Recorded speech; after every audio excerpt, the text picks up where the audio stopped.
राक्षस लोक वा असुर लोकबाट आएको व्यक्तिलाई कसरी चिन्ने? के हुन्छन् राक्षस लोक असुर लोकबाट आएका व्यक्तिहरूको गुण? अब त्यसबारे हामी चर्चा परिचर्चा गरौँ।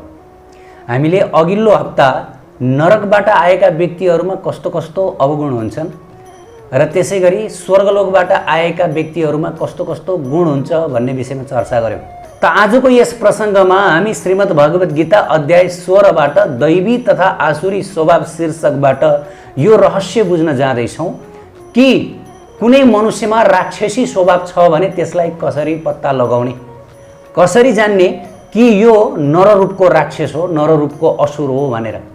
त स्वयं भगवान श्रीकृष्ण उपदेश दिनुहुन्छ कि जो व्यक्ति मानवरूपी असुर छ, राक्षस छ, ती व्यक्तिमा यी अवगुणहरू विद्यमान रहन्छन्। त सम्पूर्ण कुरा हाम्रो शास्त्रमा बताइएको छ। जो व्यक्ति जहाँबाट आएको हुन्छ उसले त्यहीको गुण ल्याएको हुन्छ। मैले पहिला पनि बताएँ, जस्तो गाउँबाट हामी आउँदछौँ, जस्तो कुलबाट, जस्तो घरबाट हामी आउँदछौँ, हाम्रो स्वभाव पनि त्यस्तै भन्छ। त्यसकारण यदि हाम्रो पृष्ठभूमि, हाम्रो अघिल्लो जन्म राक्षस लोकबाट, असुर लोकबाट छ भने मानव समाजमा आउँदा पनि हामीहरूको स्वभाव त्यस्तै बन्दछ, राक्षसी स्वभाव बन्दछ, आसुरी स्वभाव बन्दछ। र शास्त्रमा त बताइयो, दौभूतौ सर्गौ लोकेस्मिन् देव असुर एव च, अर्थात् यस पृथ्वी लोकमा दुई किसिमका जीवहरू आएका छन्। एउटा हो विष्णु भक्त स्मृतो दैव, अर्थात् कृष्ण वा विष्णु भक्त, र अर्को अन्यत विपर्यदीयः। दौभूतौ सर्गौ लोकेस्मिन् देव असुर एव च, विष्णु भक्त स्मृतो दैव अन्यत विपर्यदीयः। शास्त्रको यो निचोड रहेको छ। जो व्यक्ति कृष्ण भक्त, विष्णु भक्त छ, त्यो व्यक्तिलाई देवता मान्नु रे। तर जो व्यक्ति कृष्ण भक्त, विष्णु भक्त छैन, त्यो व्यक्तिलाई असुर मान्नु। र यो पृथ्वी लोकमा यिनै दुई कोटिका जीवहरू आएका छन् मानव रूपमा। यो त भयो सामान्य तवरले मनुष्यलाई राक्षस र देवमा तुलना गर्ने तरिका। त अब जाउँ श्रीमद् भगवत गीतामा। यस विषयमा स्वयं परिपूर्णतम भगवान के उपदेश दिनुहुन्छ? श्रीमद् भगवत गीता अध्याय 16 शीर्षक रहेको छ दैवी तथा आसुरी स्वभाव। यो अध्यायको श्लोक संख्या 11 र 12 मा स्वयं श्रीकृष्ण भगवान बताउनुहुन्छ कि यस्ता यस्ता व्यक्तिहरू नर रूपका असुरहरू हुन्। अब यी मानव रूपी असुरहरूमा कस्तो कस्तो किसिमको दुर्गुण रहन्छ, कस्तो कस्तो किसिमको दुर्भावना रहन्छ, अब त्यसबारे स्वयं श्रीकृष्ण भगवान बताउँदै हुनुहुन्छ। उनीहरूको आचरण कस्तो हुन्छ, उनीहरूको बोली कस्तो हुन्छ, उनीहरूको व्यवहार कस्तो हुन्छ, उनीहरूको रुचि कस्तो हुन्छ, उनीहरूको भाव कस्तो हुन्छ, एकदमै बृहत रूपमा डिटेल श्रीकृष्णले यहाँ बताउँदै हुनुहुन्छ, ताकि हामीहरूले यो सजिलैसँग ठम्ब्याउन सक्दछौँ, बुझ्न सक्दछौँ कि फलानु व्यक्ति असुर लोकबाट आएको, फलानु व्यक्ति मानव रूपी असुर हो र फलानु व्यक्ति मानव रूपी भक्त हो। तब जाउँ श्रीमद् भगवत गीता अध्याय 16 दैवी तथा आसुरी स्वभाव, श्लोक संख्या 11 र 12। हामी सबैजनाले पढौँ। चिन्ताम अपरिमेयं च प्रलये अन्ताम उपाश्रितः काम उपभोग परमः यतावान् इति निश्चितः आसपास सतेर्बद्ध काम क्रोध परायणः इहन्ते काम भोग अर्थम अन्यायन अर्थ सञ्चयन्। यो श्लोकको अर्थ अब सबैजनाले कृपया ध्यान दिएर सुन्नु होला कि जो व्यक्ति असुर लोकबाट आएका छन्, जो व्यक्ति मानव रूपी असुर छन्, राक्षस छन्, ती व्यक्तिहरूमा यी दुर्गुणहरू हुन्छन्। अब के दुर्गुणहरू छन् स्वयं श्रीकृष्ण भगवान बताउँदै हुनुहुन्छ। इन्द्रियहरूको तृप्ति नै मानव सभ्यताको मुख्य आवश्यकता हो भन्ने तिनीहरूको विश्वास हुन्छ। कसको? आसुरी व्यक्तिहरूको। यसै कारण मृत्युकालसम्म पनि तिनीहरू अपार इन्द्रिय तृप्तिको इच्छाले जलिरहन्छन्। लाखौं चिन्ताको जालमा बाँधिएर तिनीहरू काम तथा क्रोधमा तल्लीन हुँदै इन्द्रिय तृप्तिका लागि अवैध ढङ्गले धन सङ्ग्रह गर्दछन्। भगवान श्रीकृष्णले बताउनु भयो, आसुरिक व्यक्तिहरूको विश्वास केमा हुन्छ? एक मात्र इन्द्रिय तृप्तिमा हुन्छ र जे जसरी भए पनि पाप गरेर हुन्छ, अरूलाई रुवाएर हुन्छ, अरूलाई मारेर हुन्छ, धन कमाउनु नै मेरो जीवनको एक मात्र लक्ष्य हो। किनकि धन भएपछि म यो संसारमा मोज मस्ती गर्न सक्छु, मेरा इन्द्रियहरूलाई मजाले भोग गर्न सक्छु भन्ने उनीहरूको यो विश्वास हुन्छ। हेर्नुहोस् है, अनि मर्ने बेलासम्म उनीहरू इच्छाले जलेर बस्दछन्। उनीहरूको इच्छा कहिले पनि समाप्त हुँदैन। लाखौं, यहाँ भगवत गीतामा भगवानले त्यही भन्नुभयो, लाखौं भौतिक इच्छाहरू, कहिले तृप्त नहुने इच्छाहरूले उनीहरूलाई सताइरहन्छ, कहिले तृप्त हुँदा पनि हुँदैन र साथसाथै उनीहरू जलिरहन्छन्। अब श्रील प्रभुपादजीको तात्पर्य पनि सुनौँ यसै श्लोकमा। श्रील प्रभुपादजी आफ्नो तात्पर्यमा बताउनुहुन्छ, आसुरी व्यक्तिहरू इन्द्रिय भोग नै जीवनको परम लक्ष्य हो भन्ने ठान्दछन्। मर्ने बेलासम्म पनि तिनीहरू यही धारणा राखिरहन्छन्। मृत्युपछिको जीवनप्रति उनीहरू विश्वास गर्दैनन्। मृत्युपछि पनि जीवन छ भन्ने कुरा उनीहरू सुन्न पनि चाहँदैनन्, उनीहरू विश्वासै गर्दैनन्। आजकल हामीहरू प्रचार प्रसारमा अधिकांश मानिसहरू यही कोटिको देख्न सक्दछौँ। त्यसकारणले गर्दा निष्कर्ष दिन सकिन्छ कि वर्तमान समयमा लगभग 79% व्यक्तिहरू, मानिसहरू आसुरिक कोटिमै पर्दछन्, असुर नै छन् भन्न पनि सकिन्छ। किन भन्दाखेरि उनीहरू मृत्युपछिको जीवनमा विश्वासै गर्दैनन्। हामीहरू भन्ने गर्दछौँ मृत्युपछि जीवन छै, यो जीवन तयारी हो, मृत्यु परीक्षा हो। जीवनमा जस्तो कर्म तपाईँ हामी गर्छौँ त्यही अनुसारको फल हामीहरूले आगामी जन्ममा भोग्दछौँ भनेर हामी मानिसहरूलाई भन्दा अधिकांश मानिसहरू नचाहिने कुरो कसले देखेर आएको छ? मरेपछि कोही पुगेर आएको छ, स्वर्ग पुगेर आएको छ, नरक पुगेर आएको छ, गोलकधाम पुगेर आएको छ? अधिकांश मानिसहरू यस प्रकार हामीसँग आर्ग्युमेन्ट गर्दछन्। अर्थात् उनीहरू मृत्युपछिको जीवनमा विश्वासै गर्न चाहँदैनन्। यहाँ त्यही भन्यो हो, मृत्युपछिको जीवनमा जो व्यक्तिहरू विश्वास गर्दैनन्, जो सुन्न चाहँदैनन्, जो चाख दिँदैनन्, त्यस्ता व्यक्तिहरू असुर हुन्। यहाँ त्यही बताइयो, आफ्नै कर्मअनुसार विविध प्रकारका शरीरहरूमा जन्म लिनु पर्दछ भन्ने कुरामा पनि तिनीहरू विश्वास गर्दैनन्। कर्मको नियममा पनि तिनीहरू विश्वास गर्दैनन्। हामीले जस्तो कर्म गर्दछौँ, सत्कर्म गर्दछौँ त हामीहरूले त्यसको राम्रो फल प्राप्त गर्द, शुभ फल प्राप्त गर्दछौँ। असत्कर्म गर्दछौँ त हामीहरूले अशुभ फल प्राप्त गर्दछौँ भन्ने कुरामा तिनीहरू विश्वास गर्दैनन्।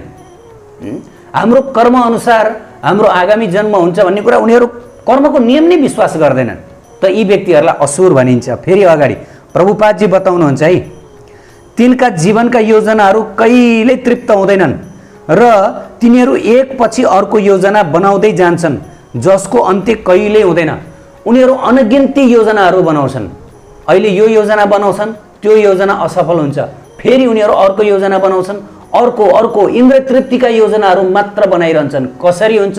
ज्यादाभन्दा ज्यादा आफ्ना इन्द्रियहरूलाई तृप्त गर्ने, आफ्नो वासना पूर्ति गर्ने, संसारी इच्छाहरू पूर्ति गर्ने मात्रै उनीहरूको इच्छा हुन्छ र यसैको लागि उनीहरूले विविध किसिमको योजनाहरू बनाइरहन्छन्।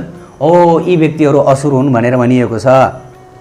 त यिनीहरूको योजनाहरू कहिल्यै तृप्त हुँदैन, कहिले सफल पनि हुँदैन। फेरि यिनीहरूको योजना कहिल्यै सफल हुँदैन, सधैँ असफल भइरहन्छ भनिएको छ। फेरि हामीलाई एउटा यस्तो व्यक्तिको आसुरी मनोवृत्तिको निजी अनुभव छ जसले मर्ने बेलासम्म पनि डाक्टरसँग आफ्नो जीवनको आयु 4-5 वर्ष अझै बढाउन आग्रह गरिरहन्थ्यो, किनभने उसका योजनाहरू अझै पुरा भएका थिएनन्।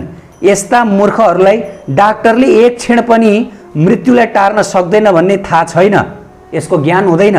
मृत्युको सूचना आएपछि मानिसको इच्छाप्रति कुनै विचार गरिँदैन। प्रकृतिको नियमले कसैलाई पनि निश्चित अवधिभन्दा एक क्षण पनि बढी जिउने अधिकार प्रदान गर्दैन। प्रभुपादजी यहाँ बताउँदै हुनुहुन्छ, जो मृत्युकालमा छटपटाइरहेका थिए र उनले डक्टरलाई भनेका थिए, डाक्टर साहब म तपाईँलाई यति फिस दिन्छु, यति पैसा दिन्छु, मलाई 4-5 घन्टाको लागि जीवित गरिदिनुहोस्। डाक्टरले सोधे किन? ती व्यक्तिले भने किनकि यदि म 4-5 घन्टासम्म ज्यादा जीवित रहन सके भनेदेखि मेरो केही काम अपुरो छ, म त्यो काम पूर्ण गर्न सक्दछु। त प्रभुपादजी बताउँदै हुनुहुन्छ यो व्यक्ति असुर हो। किनकि उसले भौतिक योजना बनायो। जो व्यक्तिले मर्ने बेलासम्म केवल भौतिक योजना र भौतिक योजनालाई कसरी सफल गर्ने यसमा मात्रै आफ्नो चेतना लगाउँछ, भगवानको धाम प्राप्ति, भगवत चरण प्राप्तिलाई आफ्नो लक्ष्य बनाउँदैन भनेदेखि यो व्यक्ति असुर हो भनेर यहाँ स्पष्ट रूपले बताउनु भयो। यतिसम्म कि मृत्युको सूचना आउँदाखेरि पनि यो व्यक्ति मृत्युबाट पनि डराउँदैन र आफ्नो भौतिक योजनालाई नै कसरी तृप्त गर्ने भनेर केवल भौतिक कुराको मात्रै चिन्तन गरिरहन्छ। आफ्ना अपुरा भौतिक कार्यहरूलाई नै पुरा गर्न चाहन्छ। मर्ने बेलामा यतिसम्म कि घाटमा पुगेर पनि हामीले पनि खुद यस्ता धेरै व्यक्तिहरू देखेका छौँ। घाटमा पुगेर पनि यी व्यक्तिहरू आफ्नो भौतिक योजनामै दृढ रहन्छन्। त यी व्यक्तिहरू असुर हुन्, शास्त्रमा बताइयो। आसुरी मानिसले आफ्ना अन्तर्हृदयमा विराजमान परमेश्वर वा परमात्मा पनि विश्वास गर्दैनन्। अर्थात् हृदयमा निवास गर्नुहुने जो परमेश्वर हुनुहुन्छ, परमात्मा श्रीकृष्णलाई विश्वास गर्दैनन्। ती व्यक्तिहरूका वास्तविक हितैषी हुनुहुन्छ। जस्तो भगवद् गीतामा श्रीकृष्ण स्वयंले बताउनु भयो कि भोक्ताराम यज्ञ तपसाम सर्वलोक महेश्वरम सुहृदम सर्वभूतानाम ज्ञात्वा माम शान्तिमरीक्षति। यो संसारमा मभन्दा मित्र, मभन्दा सुहृद शुभचिन्तक कोही पनि छैन, कोही पनि छैन। हरेक जीवको लागि म नै परम शुभचिन्तक हुँ, म नै परम शुभेच्छुक हुँ, मभन्दा हितकारी कोही छैन। गीतामा त स्वयं श्रीकृष्णले बताउनु भयो। तर पनि मनुष्य आफ्नो उनै परमात्मा, परम शुभेच्छुक, परम हितैषी, सधैँभरि हाम्रो कल्याण चाहने, हाम्रो खुसी चाहने, हाम्रो आनन्दको लागि चिन्ता लिइरहनु हुने उनै आफ्ना वास्तविक स्वामी परमात्मा श्रीकृष्णलाई कुनै पनि वास्ता गर्दैनन्। यहाँ त्यही भन्यो हो, यी व्यक्तिहरू असुर हुन्। असुर व्यक्तिहरू आफ्नो हृदयभित्र निवास गर्नुहुने परमात्मा श्रीकृष्णलाई पनि वास्ता गर्दैनन्, विश्वास पनि गर्दैनन्। ऊ केवल इन्द्रिय तृप्तिका लागि सबै प्रकारको पाप कर्ममा लिप्त भइरहन्छ। उनीहरूको जीवनको एकमात्र लक्ष्य हुन्छ कसरी आफ्ना इन्द्रियहरूलाई सन्तुष्ट गर्ने, कसरी आफ्ना इन्द्रियहरूलाई तृप्त गर्ने, कसरी आफ्ना इन्द्रियहरूलाई मनोरञ्जन दिने, केवल यही मात्रै हुन्छ। उनीहरूको बिहान उठेदेखि बेलुकासम्मको यही मात्रै ध्यान हुन्छ, अरू केही हुँदैन। केवल आफ्ना इन्द्रियहरूलाई कसरी सन्तुष्ट पार्ने। उनीहरू भगवानको इन्द्रियलाई सन्तुष्ट पार्न चाहँदैनन्। यद्यपि सम्पूर्ण जीवात्माको वास्तविक धर्म, वास्तविक स्वभाव भनेको कन्स्टिट्युसनल पोजिसन भन्छ नि, वास्तविक स्वभाव भनेको उनै परम पुरुष राधा कृष्णको इन्द्रियलाई सन्तुष्ट गर्नु हो। जीवात्मा बनेको त्यसैका लागि हो। जसरी मेसिनका पार्ट पुर्जाहरू मेसिनलाई चलाउनको लागि हुन्, स्वतन्त्र रहनको लागि होइन। जब ती मेसिनका पार्ट पुर्जाहरूले मेसिनमा जोडिएर मेसिनलाई चल्नको लागि सहायता गर्दछन्, तब ती मेसिनका पार्ट पुर्जाहरूको पनि भ्याल्यु हुन्छ, अर्थात् मूल्य हुन्छ। अन्यथा ती मेसिनका पार्ट पुर्जाहरूको भ्याल्यु हुँदैन, अर्थ हुँदैन। श्रीकृष्ण भगवानले अघि नै बताउनु भयो, आसुरी व्यक्तिहरूले लाख योजना बनाउँदछन्, लाख योजना, तर ती लाख योजना कहिले पनि तृप्त हुँदैनन्, कहिले पनि सफल हुँदैनन्। जतिसुकै योजना बनाए तापनि ती योजनाहरू अन्तिममा गएर असफल भइदिन्छन् र ती आसुरिक व्यक्तिहरूलाई नै दुःखकारी बन्दछन्, स्वयं भगवानले बताउनु भयो। र यी सम्पूर्ण योजनाहरू केवल आफ्नो इन्द्रिय तृप्तिमै लक्षित हुन्छन्, आफ्नो इन्द्रिय तृप्तिमा। व्यक्तिले, आसुरिक व्यक्तिले जतिसुकै आफ्नो इन्द्रियलाई तृप्त गर्न खोजे पनि ती इन्द्रियले भने त्यो व्यक्तिलाई तृप्त गर्दैन। हामीले पनि अनुभव गर्न सक्दछौँ। हाम्रा इन्द्रियहरूलाई हामीहरूले जतिसुकै तृप्त गर्न खोजौँ, मानिसहरू आफ्नो जनेन्द्रियलाई सबभन्दा बढी तृप्त गर्न खोज्दछन्, तर त्यो जनेन्द्रिय कहिले तृप्त हुँदैन। ले अझै ले मलाई, अझै ले भनेर जलाइरहन्छ, जलाइरहन्छ। र मनुष्यहरूलाई जन्म मरणको चक्रमा अनन्त अनन्त अनन्त जन्म मरणको चक्रमा फसाइदिन्छ। र त्यसै गरी हामीहरूको श्रवणेन्द्रिय, दिकेन्द्रिय अर्थात् हेर्ने इन्द्रिय होइन, यी जति पनि इन्द्रियहरू छन्, यी सम्पूर्ण इन्द्रियले माग गरेको गरे गर्दछन्। जस्तै आँखाले राम्रो चिजहरू, सुन्दर स्त्री पुरुषहरूको माग गर्दछ, ए हेरौँ हेरौँ हेरौँ भन्दछ। चलचित्रहरू हेरौँ हेरौँ हेरौँ, यो हेरौँ त्यो हेरौँ, कहिले पनि तृप्त हुँदैन। कहिले तृप्त हुन्छ? जति हेरे पनि मागेको मागै मागेको मागै गर्दछ। त अन्तिममा के गर्दछन्? यी इन्द्रियहरूले हामीहरूलाई भौतिक संसारमै डुबाइदिन्छन्, भौतिक संसारमै हामीहरूलाई घुमाइदिन्छन्। त्यस कारणले गर्दा शास्त्रमा यही बताइयो। यहाँ हेर्नुहोस् है, आफ्नै हृदयभित्र परमात्मा रूपी एकजना साक्षी रहनु भएको पनि उसले थाहा नै पाउँदैन। संसारमा यसरी इन्द्रियहरूले हामीलाई बहिर्मुख बनाइदिन्छन्, बाहिरतिर घुमाइदिन्छन् कि हामीहरूलाई भित्र जानै दिँदैन। हामी भित्रै हाम्रा परम प्रिय मित्र, हाम्रा स्वामी, हाम्रा प्रेमी, हाम्रा प्रियतम श्याम सुन्दर निवास गरिरहनु भएको छ हामी भित्र परमात्माको रूपमा। तर उहाँलाई हेर्नै दिँदैनन् यी हाम्रा इन्द्रियहरूले, खालि बहिर्मुख बनाइदिरहन्छन्, खालि संसारको रिमिक झिमिकतिर नै हामीहरूलाई फसाइदिरहन्छन्, घुमाइदिरहन्छन्। कानले सुन्नै दिँदैन परमात्माको आवाज। जस्तै भगवत गीता, श्रीमद् भागवत आदि, यी त उनै परमात्माले बाहिरबाट आएर, बाहिरबाट जुन सुन्दर श्याम सुन्दर स्वरूपमा आउनु भएर हामीहरूलाई दिनुभएको उपदेश हो नि त।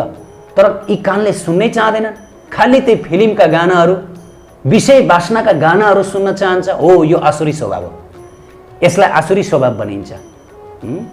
त्यसै गरी यो आँखा राधाकृष्णको दर्शनै गर्न चाहँदैन, राधाकृष्णको मन्दिरमा जानै चाहँदैन, राधाकृष्णलाई फर्केर पनि हेर्न चाहँदैन।